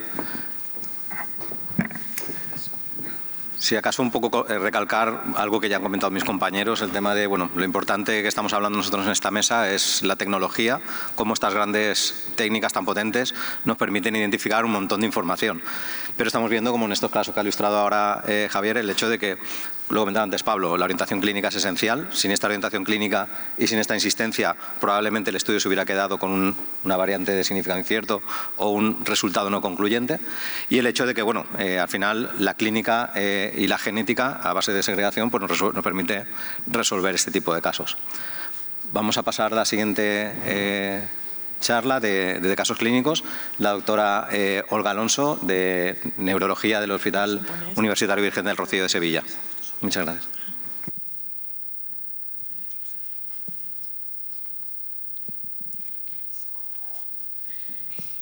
Bueno, muchas gracias a Helen Code por haberme invitado a participar en este taller. Yo os voy a mostrar algún caso clínico de pacientes que tenemos todos los días en la consulta. Este es el caso de un niño con 2 años y medio que acude por retraso madurativo y más en área de lenguaje, que esto lo vemos todos los días. No tiene antecedentes familiares de interés y como antecedentes personales destacar lo que está en color rojo, que la madre había tenido 4 abortos, que había sido diagnosticado de CIR a partir de la semana 30 y que estaba siendo seguido por endocrino por una talla baja. Cuando llega a nosotros vemos que tiene un retraso madurativo global, sobre todo en el área del lenguaje, con deambulación con 18 meses, control de esfínteres 3 años y medio y con 2 años y medio lenguaje prácticamente ininteligible. Este es nuestro paciente. En la exploración destaca una talla por debajo del P1, un peso en P3 y un perímetro craneal en P47. O sea, tiene una macrocefalia relativa con una escafocefalia, tiene una frente olímpica. No sé, no señala, ¿sí señala? No sé, no lo veo. Bueno, lo veis perfectamente en las fotos. Unas orejas rotadas posteriormente de implantación baja, una facies hiponímica, una clinodactilia, un cuello corto. Vemos, pues es un niño guapo pero con ciertos rasgos dismórficos y una criptorquidia derecha. Empezamos a hacer el estudio, le pedimos la resonancia por la macrocefalia relativa y aparece una heterotopia nodular periventricular con luego unas pequeñas señales de alteración en la sustancia blanca que son inespecíficas. Se le hace también, luego os diré por qué, un estudio de alfa-talasemia que es negativo y un estudio oftalmológico que es normal. Y le hacemos el estudio genético, aparte de otros estudios que han sido todos normales. Un CGH array normal y los genes implicados en heterotopia nodular que también vienen sin alteraciones. Y dentro del exoma vienen varias variantes de significado incierto y de ellas destacamos 2 que son compatibles con el fenotipo. Uno, el HUWE1, con una herencia recesiva ligada a X, que bueno, pues da todo lo que está en rojo que coincide con el fenotipo de nuestro paciente. Una macrocefalia, retraso global de desarrollo, clinodactilia, criptorquidia, hipotonía, talla baja, etc. Y luego otra mutación de significado incierto en el gen ATRX que da, entre otros síndromes, 2 que podrían coincidir. Uno, síndrome de alfa-talasemia y discapacidad intelectual, pero con un patrón de herencia dominante ligada a X, y otro de síndrome de discapacidad intelectual severa, que no lo tenía nuestro paciente, con rostro hipotónico, dismorfismo facial y anomalías genitales. El patrón de herencia recesivo ligado a X. Entonces, hacemos el estudio de segregación familiar y la madre es portadora de las mutaciones del niño, pero sin sintomatología, con lo cual descartaríamos la alfa-talasemia unida a discapacidad intelectual. El padre se hizo el estudio porque tenía parte de estas mutaciones, que hemos seleccionado otras mutaciones, fue normal, y de los varones de la rama materna solamente estaba el abuelo, no tenía hermanos varones la madre, y no tenía portador de las mutaciones de su nieto. Y entonces aquí viene el lío, porque la madre quiere tener otro hijo y el consejo genético, yo creo que podemos decirle cómo estamos, pero es un consejo genético muy difícil o imposible de hacer con seguridad.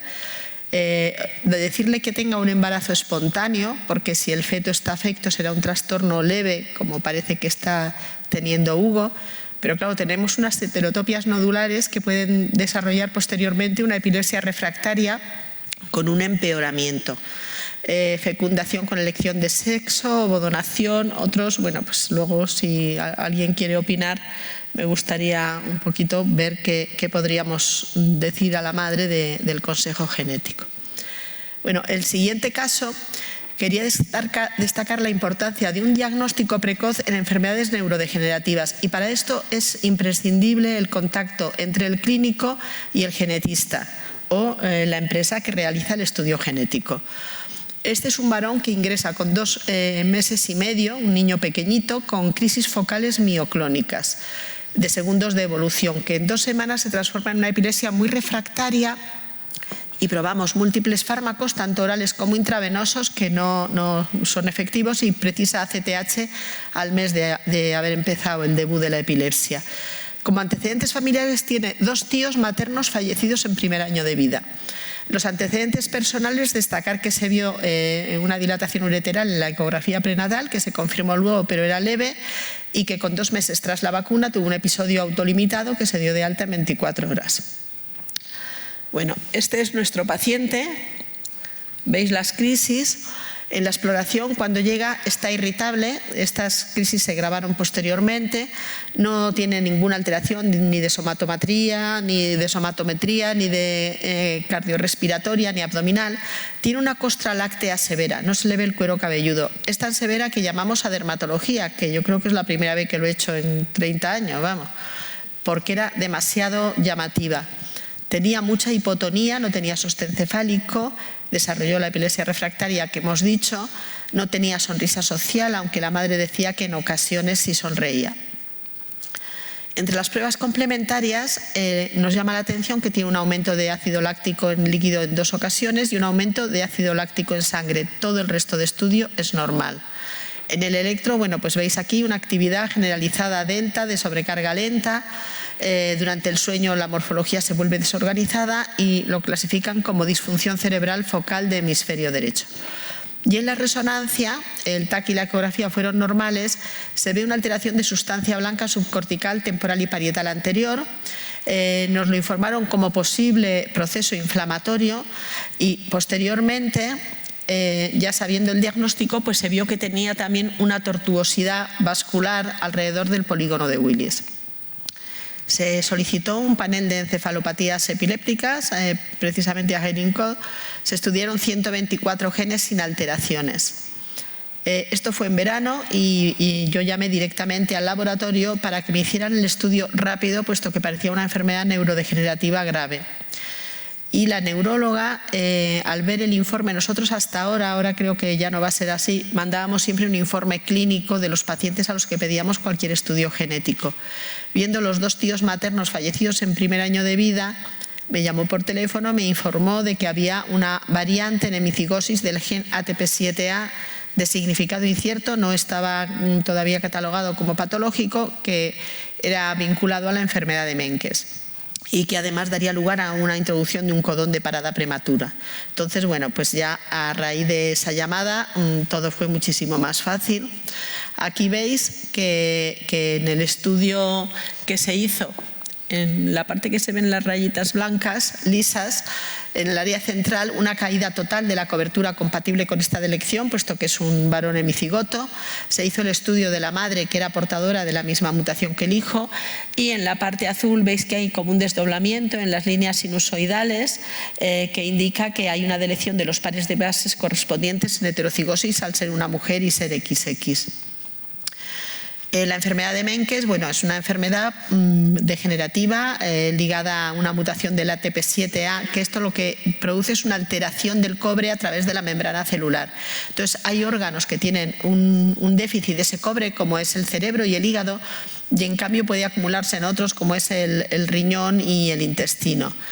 Y además de esto, el cobre es necesario, aunque sea en cantidades mínimas, para el funcionamiento de una serie de enzimas que son básicas para el desarrollo de las numerosas alteraciones clínicas que presenta una enfermedad de Menkes. como es la ceruloplasmina, el transporte de cobre-hierro. La citocromo C oxidasa es una enfermedad que tiene unas mitocondrias que funcionan mal porque falta el cobre en la citocromo C oxidasa. La lisiloxidasa, que es esencial para la formación de tejido conectivo, de ahí la tortuosidad vascular que presenta el niño. La tirosinasa, que es necesaria para formación de pigmento, hay una hipopigmentación de cabello y piel, etcétera. Al tener ya este diagnóstico, bueno, pues hicimos todo el estudio correspondiente, vimos que tenía una tricodistrofia, el pili torti, que es un pelo quebradizo de color grisáceo. En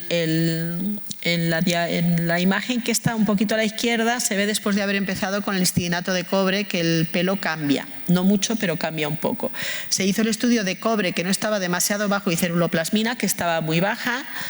Se hizo una reconstrucción. Yo aquí no veo el láser por ningún... ¡Ay, sí, ahí! Una reconstrucción del TAC y se ven los huesos bormianos que están también descritos. Y como era una mutación, era una enfermedad muy grave y una mutación que no había sido reportada como patológica, con ayuda del Hospital Sant Joan de Déu, con la doctora Natalia Serrano, mandamos fibroblastos y se hizo un estudio funcional. Entonces, en el estudio este funcional, a ver si consigo que enfoque ahí. Veis que el control tiene proteína normal, nuestro paciente no tiene nada de proteína y otro paciente de Menkes tampoco tiene nada de proteína. La alfa-B-actina es para ver que la técnica se ha hecho adecuadamente, lo cual indica que esta mutación causa una ausencia total de dicha proteína. Bueno, en la evolución ha sido una evolución mala. La primera imagen es la que vimos, esta se hizo en junio.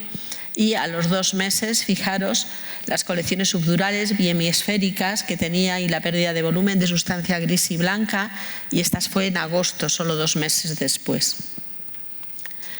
El electro, ¿os acordáis del electro que parecía que tenía una focalización derecha? Bueno, pues ahora el electro es un electro ipsarrítmico y mientras estuvo con ACTH la verdad es que el electro mejoró mucho, pero aunque fue una pauta larga de más de 6 meses, en cuanto se ha quitado pues se ha vuelto a tener una isarritmia con espasmos y distintos tipos de crisis. Y además, acordaros de la hidroxilasa, que era esencial para el tejido conectivo. El niño ha ingresado por varias pielonefritis agudas. En esta de aquí se ve que sí hay signos ecográficos de pionefrosis. Esta es la última, que ha sido el último ingreso y tiene una gran dilatación y divertículos, de una dilatación leve que tenía a nivel ureteral, tiene una gran dilatación con divertículos vesicales enormes. Y bueno, pues esto tenemos que plantear qué vamos a hacer. Respecto al tratamiento, sin tratamiento la mayoría fallece entre el primero y el 3er año de vida. Este niño se empezó en agosto del año pasado con histidinato de cobre vía subcutánea y hay una nueva molécula, el esloclomol, que hay solo 2 niños en el mundo que están tratándose con ello, los 2 son de España. Y ahora cuando vuelva a empezar el tratamiento de Miguel con esta molécula, pero sin tener unas grandes expectativas porque lo que se ha perdido ya no se va a recuperar. Y luego otros que son todos los tratamientos sintomáticos. Bueno, y ya es el 3er caso que quería plantear. Este caso lo he visto esta semana, o sea que no tengo muchos datos. ¿Qué hacer con las fecundaciones in vitro, con las ovo y o esperma donaciones y que nos vienen mutaciones que no sabemos interpretar porque el significado es incierto? Este es un niño que acude también a la consulta con 2 años y medio por un retraso madurativo mayor en área de lenguaje. En los antecedentes personales fue una fecundación in vitro. Fue un gran prematuro de 27 semanas con menos de 1 kilo, estuvo ingresado tiempo en la UCI neonatal. Con 13 meses ingresó por crisis versus trastornos paroxísticos no epilépticos, fue diagnosticada de una epilepsia refleja al agua caliente y posteriormente se intervino también de un cierre precoz de sutura metópica. El desarrollo, bueno, pues no ha sido malo, ha sido un gran prematuro y va un poquito lento. Con edad corregida, la sedestación y manipulación fue con 9 meses, bipedestación con 14 meses, deambulación con 19 meses, empieza con sonidos intencionales con 16 meses. La última crisis fue con 18 meses y ya se le puede bañar porque ha estado tiempo sin introducirlo en agua caliente sin presentar crisis. acude al CAI y en el CAI tiene un desarrollo cognitivo favorable, el lenguaje ha mejorado mucho, pero empieza a presentar unos trastornos de conducta importantes, con una rigidez conductual, con una hiperactividad, etcétera. Y en la exploración llama la atención que tiene un epicanthus, una raíz nasal ancha y elevada, el reborde de sutura metópica, filtrum largo, mentón puntiagudo, clinodactilia, plagiocefalia, que no era la cara típica de los niños prematuros que a veces tienen un fenotipo también característico en los primeros años. Le hacemos su estudio de neuroimagen por los antecedentes y su estudio genético. Y en el exoma, que pedimos dirigido a discapacidad intelectual y TEA, aparece una mutación de significado incierto en el gen NBA. El patrón de herencia es autosómico dominante y va con trastorno de neurodesarrollo con o sin epilepsia generalizada de inicio temprano, retraso del habla y anomalías conductuales. Con lo cual, bueno, pues encaja en el fenotipo. Y no sabemos si es la causa del problema que presenta el niño. Lo que yo quería plantear aquí es en el estudio de segregación familiar, bueno, pues está solicitado el del padre. Nosotros éticamente no podemos contactar con la clínica, damos normalmente el estudio genético a los padres que lo llevan a la clínica de fecundación para que ellos lo tengan en cuenta. Cuando es un estudio patológico, pues se hace un seguimiento de los óvulos de la misma donante, pero claro, en este caso, suponiendo que el estudio de segregación del padre sea normal,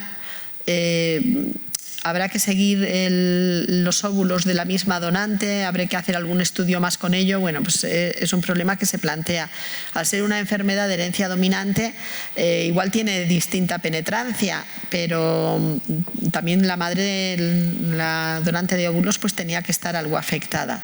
Entonces me planteo si habría que hacer otros estudios en la donante o no. Y ya he terminado. Muchas gracias.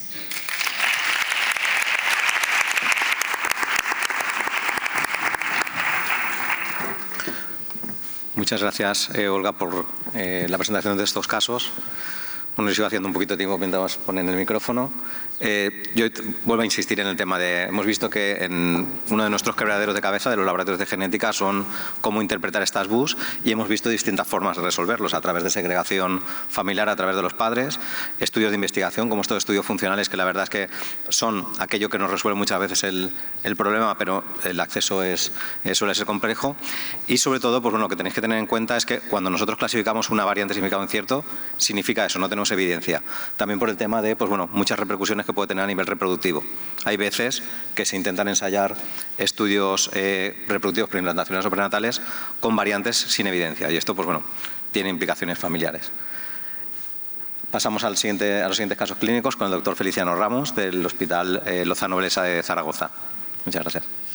Bueno, en primer lugar, muchas gracias, Javier y a Health in Code por esta invitación a este taller de neuropediatría genética y que yo creo que es interesante. Aquí hay creo que muchas personas que están en formación.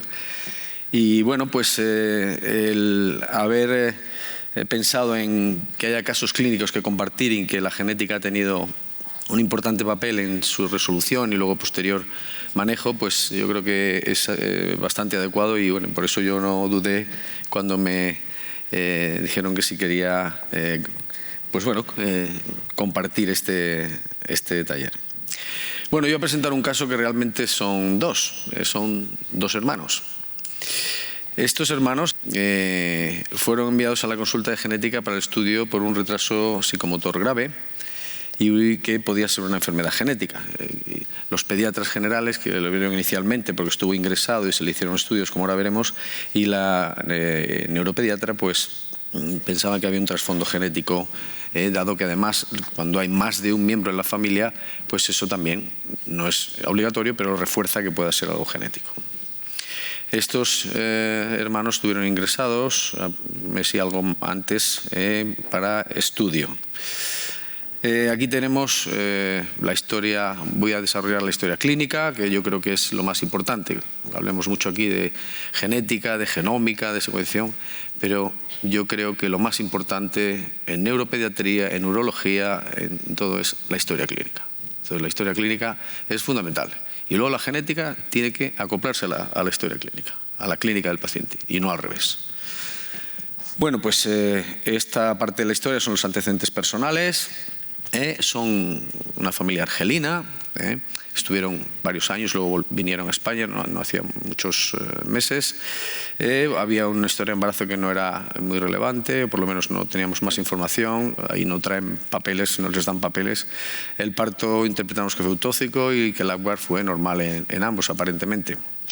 La somatometría fue también normal en ambos, aunque Adén era un poco más pequeño que Mohamed. Y la etapa perinatológica fue aparentemente normal.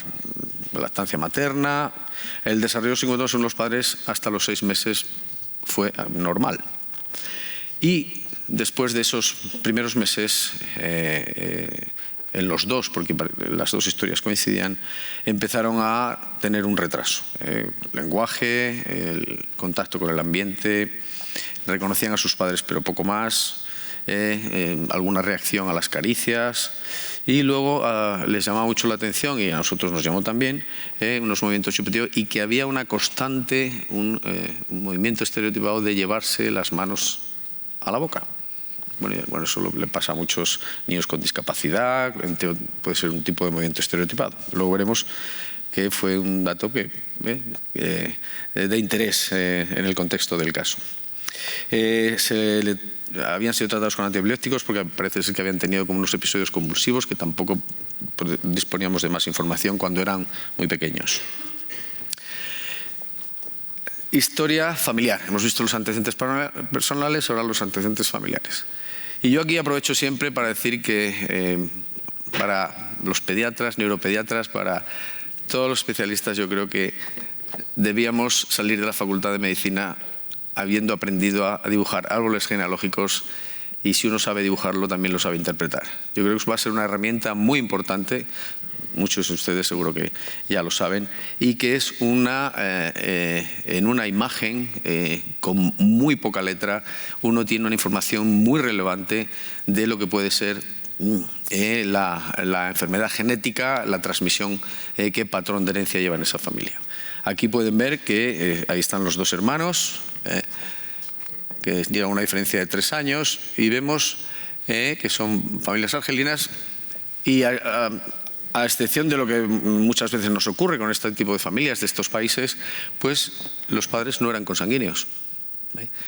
Y eso también es relevante a la hora de luego pensar a priori qué enfermedad, qué herencia podía seguir esa enfermedad. Les dejo para que piensen un poco. Tenían otro hermano mayor que era aparentemente normal.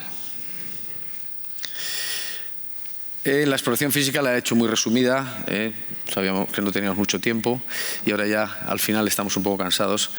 Los dos hermanos tenían una somatometría por debajo del P3, tenían un estado nutricional aceptable, tenían una hipotonía importante, generalizada, axial, no se sentaban, había espasticidad, no se obtenían reflejos. Y bueno, lo demás, salvo la criptorquidia, no había otras malformaciones externas, y sí que veíamos una cifoscoliosis porque era probablemente secundaria su problema neurológico. Hicimos inicialmente, o se hizo lógicamente en colaboración con los neuropediatras y los pediatras que lo habían visto en la planta, se hizo un diagnóstico diferencial de lo que podía ser, y se le pidieron luego unas pruebas complementarias. Aparentemente, una de las cosas que se barajaron fueron las leucodistrofias, que hay muchísimas. Aquí tenemos algunas de las más frecuentes. Alguna pareja espástica, hemos visto aquí también, se ha mencionado, algún diagnóstico diferencial, alguna encefalopatía epiléptica de tipo mitocondrial, en fin. Era un diagnóstico muy inicial y que había que hacer pruebas complementarias para ver un poquito por dónde iban la posible causa de este cuadro de estos dos hermanos. El cribado neonatal ampliado, lo hicimos aquí, fue normal. La hematología, había una ferropenia, nada más. Bioquímica, cerebroplasmina, etcétera, normal. La inmunidad, los testes se vieron que estaban en abdomen. Los potenciales evocados no concluyeron, era muy difícil de valorar por la no colaboración. Había una lentificación en el electroencefalograma sin focalidad clara. Era difícil la exploración oftalmológica, había un nistagmo, sobre todo en Mohamed.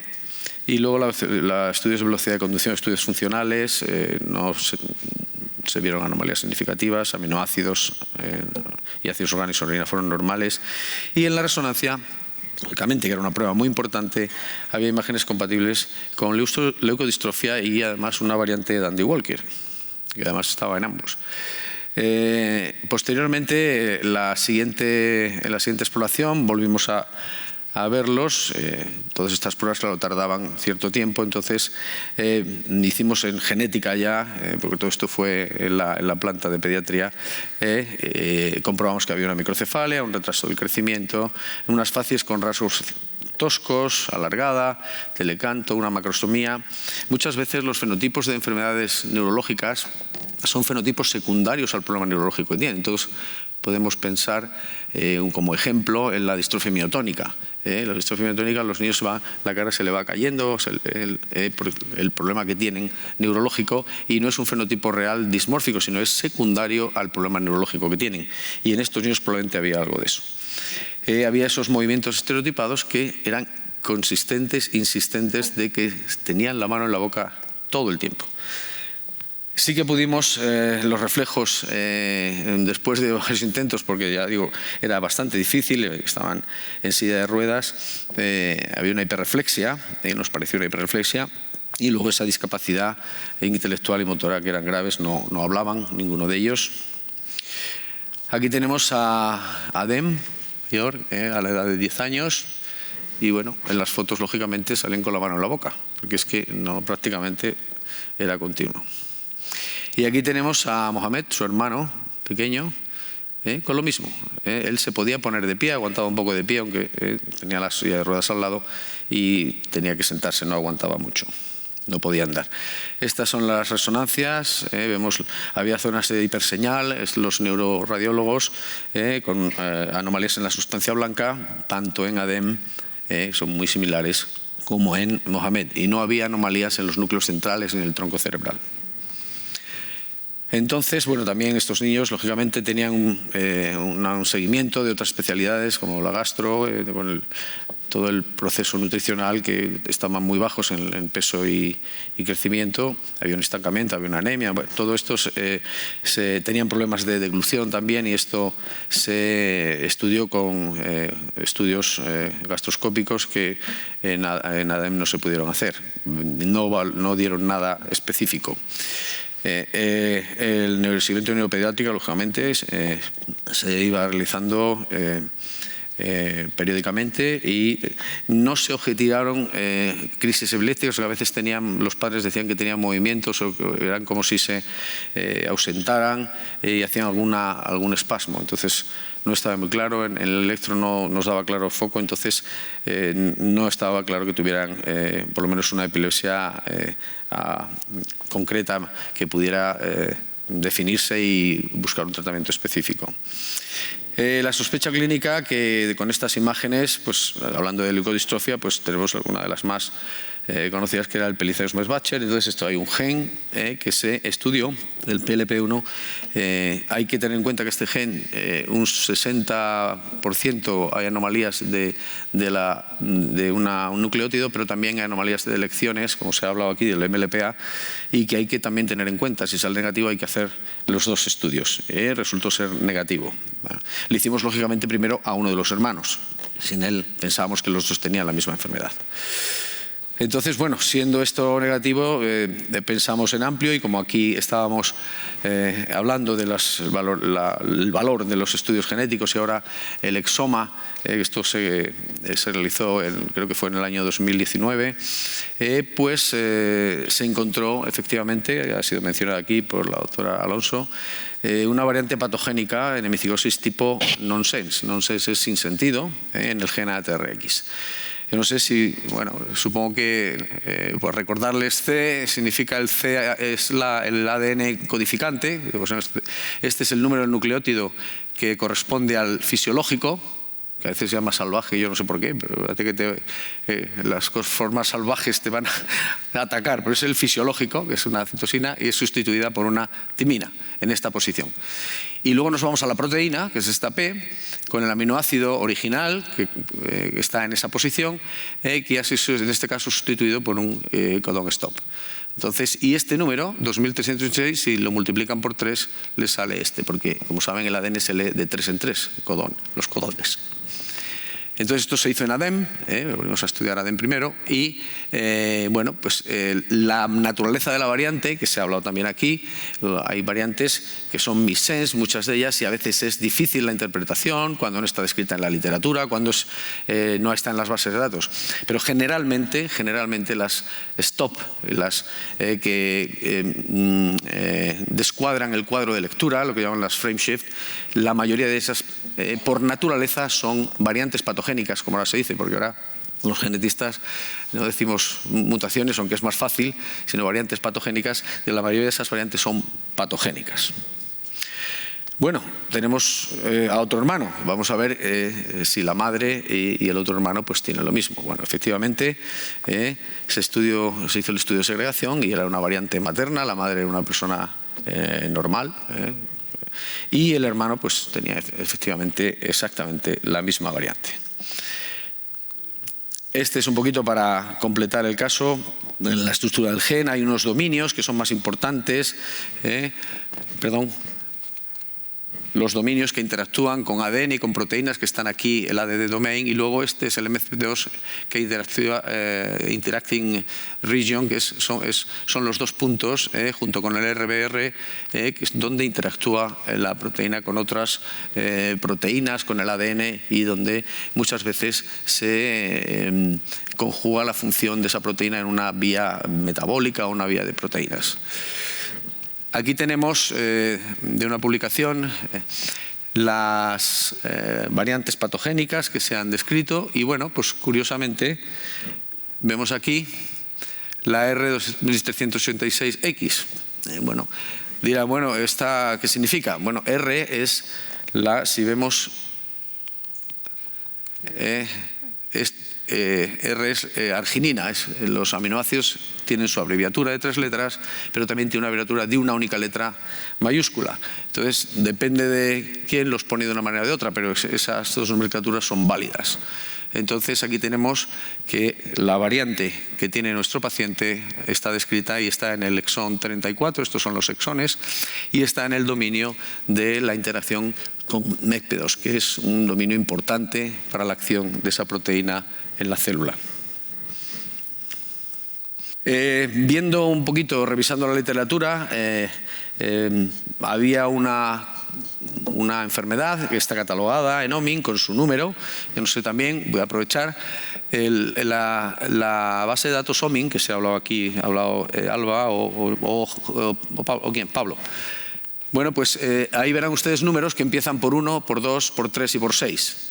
El número 1, cuando lo vean, son enfermedades claramente dominantes, que está demostrado por su herencia, por su historia, por mutaciones o variantes patogénicas. Las que empiezan por 2 son autosómicas recesivas, las que empiezan por 3 son ligadas al X y las que empiezan por 6 puede ser de una o de otra herencia, no está claro, no hay suficientes casos o no hay evidencia funcional en el gen que fuera o la proteína que fuera. Así que pues esa es un poquito la nomenclatura, o sea que viendo el primer número de OMIN podemos saber si esa enfermedad qué herencia tiene. En este caso pues 3 corresponde a ligada al X. Entonces este síndrome con discapacidad intelectual y facies hipotónica ligado al X, bueno pues que es muy raro y tiene, como vemos luego, una historia o un solapamiento con otro síndrome más conocido y que antes englobaba varios síndromes con diferentes nombres. Muchas veces la genómica lo que ha hecho es reunir cosas que parecían diferentes pero que luego resulta que tienen una misma base genómica. Y es alélico con el síndrome de alfa-talasemia discapacidad intelectual, que es más conocido y bueno pues eran personas, una familia también de Argelia, del Mediterráneo, que en este caso pues no tenía, se le hizo el estudio hematológico y no lo tenía.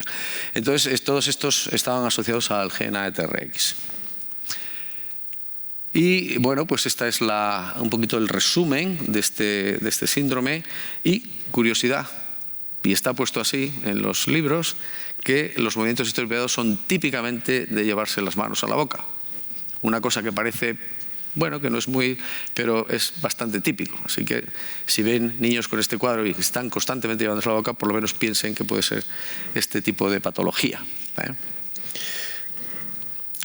Aquí son pacientes con las variantes patogénicas en el dominio Licasa o en el dominio PHD, que eran los dominios importantes de esta proteína, y vemos los fenotipos. En algunos casos pues sí que se parecen, aunque estos son más pequeños, algunos de ellos se parecen a nuestro paciente, aunque se parece más. Este es un estudio clásico de casos de alfa-talasemia y mental retardation. Eso ahora ya sabemos que no se dice retraso mental, se dice discapacidad intelectual o intellectual disability, que es el lenguaje ahora, por así decirlo, médicamente correcto. Entonces, pues tiene un fenotipo también muy similar. Aquí he resumido un poquito los síntomas, signos más importantes en este cuadro de alfa-talasemia intellectual disability, y bueno, pues casi todos ellos están en nuestros pacientes. Y lo que vemos aquí es que un gen puede producir, ser heterogéneo y producir cuadros clínicos parecidos, pero con alguna particularidad que los diferencian y merecen ser pues independizados con un número OMIM, porque tiene alguna particularidad que los hace diferentes. Y como comentarios finales, bueno, pues eran unos hermanos con una clínica muy similar, con lo cual pensamos que algo genético, como se pensó desde el principio, había de fondo en ese cuadro clínico. La sospecha inicial, que era un poquito lo más plausible, lo que más podía uno por frecuencia, no se confirmó y nos obligó a utilizar estas herramientas que tenemos genómicas para llegar a un diagnóstico de una enfermedad no tan conocida, sobre todo la variante que hemos visto, y que, bueno, pues aunque luego el asesoramiento genético es similar y es ligado al X, pero bueno, pues podemos especificar un poquito más y ver si hay algo particular que sea necesario para el manejo de estos pacientes. Y luego, como comentario que he añadido al final, anteriormente, antes de la era genómica, se conocían muchos síndromes que se parecían, con distintos nombres. Es lo que se llamaba el splitting. Era todo pues acotarlo, ponerle un nombre. Antes se ponían nombres propios de los primeros investigadores o los primeros clínicos que los describían. Ahora ya pues no se suele hacer así. Actualmente, gracias a todas estas herramientas, tendremos a hacer el lumping, lo que es agrupar. Y son variantes, son heterogeneidad genómica, heterogeneidad clínica, que nos ha permitido pues poner bajo un mismo paraguas cuadros que parecían ser diferentes. Estos son actualmente ADEM.